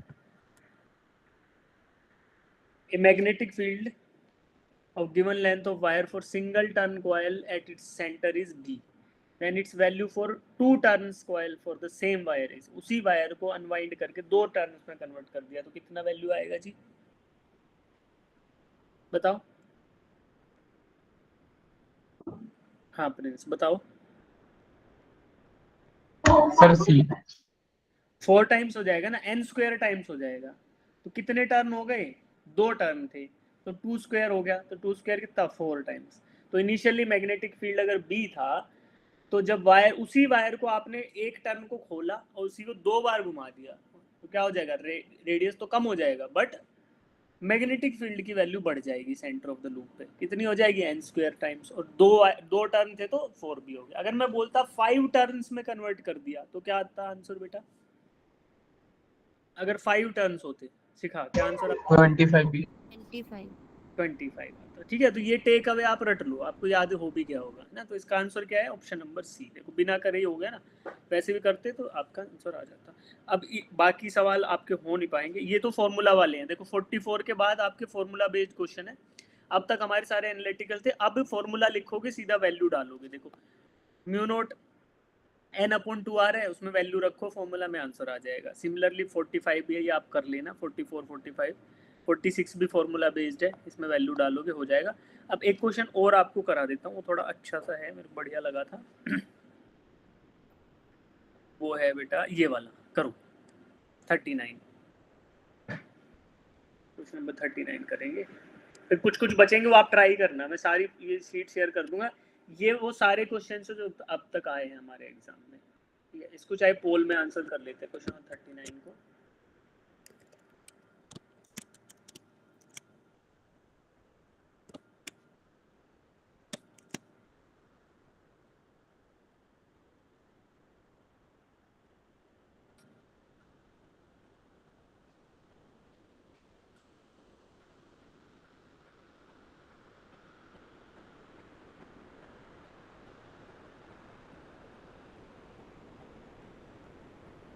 Magnetic induction eight the centre का मतलब है कि मैग्नेटिक फील्ड बता दो सेंटर ऑफ द लूप पे। तो सर्कुलर रिंग है बेटा, रिंग सर्कुलर ही होती है, तो उसके सेंटर पे कितना मैग्नेटिक फील्ड इंड्यूस होगा या मैग्नेटिक फील्ड प्रोड्यूस होगा, उसकी वैल्यू आपको बतानी है। तो फॉर्मूला क्या होता है, mu naught I upon, formula बताओ पहले तो। 2r. Mu naught I upon 2r। अब देखो यहाँ पे क्या क्या चीज अननोन है, पहले ये फिगर आउट करो।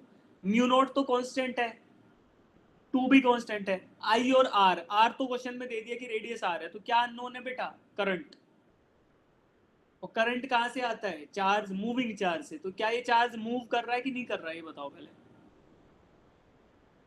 चार्ज मूव कर रहा है कि नहीं कर रहा,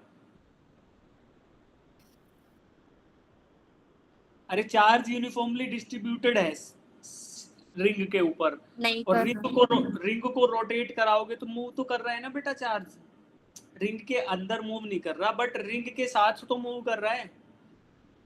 यस सर. तो मूविंग चार्ज जो है ना, जरूरी नहीं है कि वो सर्किट के अंदर ही मूव कर रहा हो, अगर वो ऐसे दौड़ता हुआ भी जा रहा है तो प्रोड्यूस करेगा ना मैग्नेटिक फील्ड तो अपना।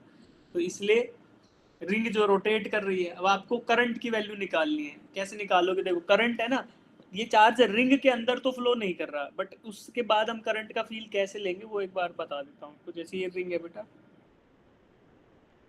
इस पे चार्ज डिस्ट्रीब्यूटेड है,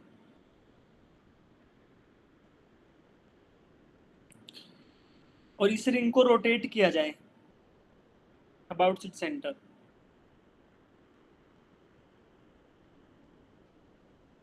इस रिंग को अपने सेंटर के अबाउट रोटेट किया जाए, तो ओमेगा नहीं, ओमेगा नहीं दिया तो फ्रीक्वेंसी दिया, मैं फ्रीक्वेंसी लिख देता हूँ, है ना, 2 पाई न्यू होता है ना ओमेगा, तो 2 पाई एफ होता है बेसिकली, कोई बात नहीं। अब मैं करंट का फील कैसे लूंगा, मैं क्या करता हूँ, अपने ऑब्जर्वर को यहाँ बैठाता हूँ, मेरा ऑब्जर्वर यहाँ बैठ के देख रहा है,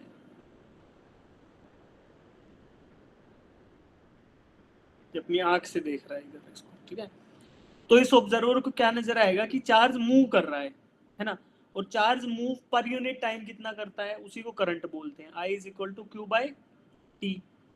और 1/t क्या होता है बेटा? 1/t ही होता है फ्रीक्वेंसी। तो करंट को can I write it as q into f?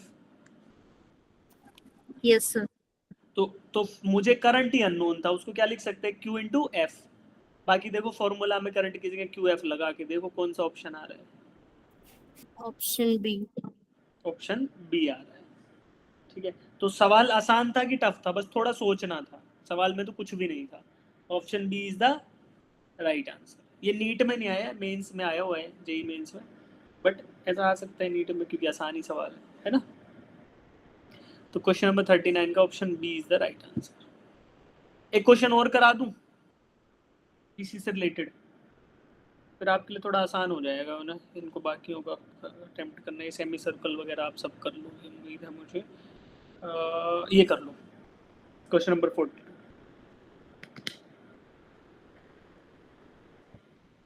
An electron moves in a circular orbit with a uniform speed v। Speed दे दिया इस बार। It produces a magnetic field b at the center of the circle। Radius of the circle is, बताओ radius किसके proportional होगा?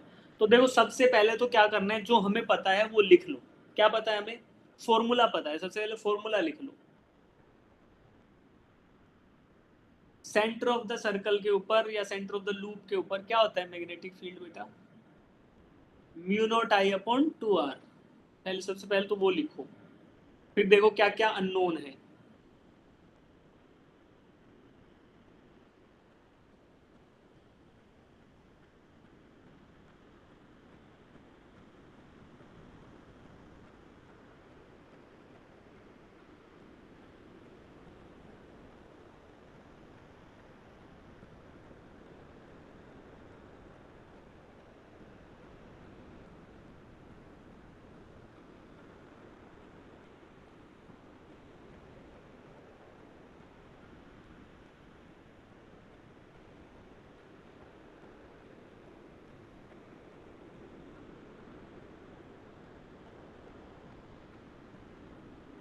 All में answer करो, all create कर देते हैं।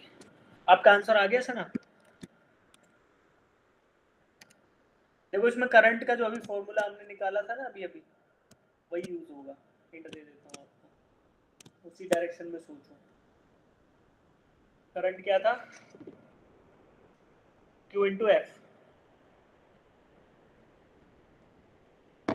या करंट क्या होता है? Charge divided by time. तो यहाँ टाइम नहीं दे रखा, पर टाइम को इनडायरेक्टली दिया हुआ है। वेलोसिटी दे रखी है।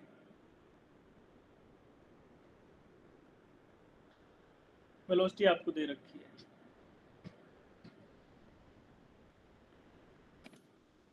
सबसे पहले देखो जो बच्चे पहले से क्लास ले रहे हैं उनको तो पता ही है, अदरवाइज सबसे पहले क्या करना होता है? चित्र ड्रॉ करना होता है। फिजिक्स में सबसे पहले डायग्राम ड्रॉ कर लो। सर्कल आ गया मेरा, अब इस पे इलेक्ट्रॉन मूव कर रहा है, इलेक्ट्रॉन को ड्रॉ कर लिया with uniform speed v। Electron की स्पीड कितनी है सर्कल के ऊपर? v है। सेंटर के अबाउट, सेंटर पे मैग्नेटिक फील्ड कितना प्रोड्यूस कर रहा है? ये b। b is the magnetic field produced at this centre. The radius of the circle is proportional to. तो रेडियस को मान लो, मैं बोल देता हूँ कि बेटा ये रेडियस जो है ना सर्कल का वो r है। ठीक है, अब सबसे पहले फॉर्मूला लिखते हैं बेटा। क्या था? b is equal to mu naught I upon 2r। ठीक है, तो अब यहां से करोगे तो आपको लगेगा कि b is inversely proportional to r, है ना, या फिर r is inversely proportional to b। लेकिन हमें क्वेश्चन में क्या क्या दे रखा है? वेलोसिटी v दे रखी है, तो हमको करंट I निकालना है। करंट I, तो एक सिंगल इलेक्ट्रॉन पे चार्ज मान लो बेटा Q है ना, Q है। Q इज द चार्ज, या चार्ज ऑन इलेक्ट्रॉन E होता है, तो मैं E ही ले लेता हूँ। तो करंट कितना होगा? E divided by time. Electron flow कर रहा है और T क्या है? टाइम पीरियड की, कितने टाइम में एक सर्कल कंप्लीट कर रहा है। तो वो आपका आ गया चार्ज की वैल्यू। हम कर भी रहे थे करंट इलेक्ट्रिसिटी में, इस टाइप के क्वेश्चन किए हमने। ठीक है, हाइड्रोजन एटम था, उसके आसपास इलेक्ट्रॉन घूम रहा था। ये क्वेश्चन किए थे ना हमने, शिखा याद है? भूल गए? सर याद है। ठीक है, अब टाइम भी नहीं पता बेटा, हमें टाइम नहीं पता, लेकिन हमें ये पता है कि एक सर्कल कंप्लीट करता है v वेलोसिटी से, तो एक सर्कल कंप्लीट करने कितना ट्रेवल कर रहा है ये electron? 2πr circle. Yes, sir. और वेलोसिटी v से ट्रेवल कर रहा है, तो टाइम क्या आएगा? Distance divided by velocity, Speed. है ना? तो ये आ गया डिस्टेंस डिवाइडेड बाय स्पीड, तो 2πr/v। तो करंट की जगह क्या लिख सकता हूँ? E डिवाइडेड बाय EV, जो वेलोसिटी है EV डिवाइडेड बाय 2π। 2πr. अब इस करंट को रख दो फॉर्मूला में, तो B is equal to mu naught EV divided by 2π into 2πr into 2r। तो r इधर भी छोटा r लिख लेते हैं, क्योंकि r तो रेडियस ऑफ लूप है, तो मैंने छोटा r मान रखा है। अब देखो इसको सॉल्व करते हैं, क्या आ रहा है बेटा मेरा? Sir, option C. Mu naught EV divided by 4π r square आ रहा है, ठीक है। अब मुझे बताना है कि रेडियस ऑफ द सर्कल किसके प्रोपोर्शनल है। तो रेडियस ऑफ द सर्कल किसके प्रोपोर्शनल होगा? r square is equal to mu naught EV divided by 4πb, ठीक है बेटा। r किसके प्रोपोर्शनल? अब r निकालना है, तो r अंडर रूट कर दो सारे को राइट साइड में, फिर implies r is equal to under root mu naught EV divided by 4πb। अब देखो कौन सा वैल्यू मैच हो रहा है। सारी चीजें छोड़ दो आप, b और v को बताना है, तो b और v का रिलेशन क्या आएगा बेटा? इसमें से b और v सेपरेट आउट कर लो, तो क्या होगा? Mu naught E divided by 4π, तो ये आ गया। ये तो कांस्टेंट है, क्योंकि म्यू नॉट भी कांस्टेंट, चार्ज ऑन इलेक्ट्रॉन भी कांस्टेंट, 4π कांस्टेंट है, और इनटू क्या है? Under root of v divided by b। तो ऑप्शन कौन सा आ गया हमारा? Option C is the right answer. तो देखने में ये क्वेश्चन ऐसा लग रहा था कि पता नहीं क्या पूछ लिया, लेकिन अब कर पाए हम।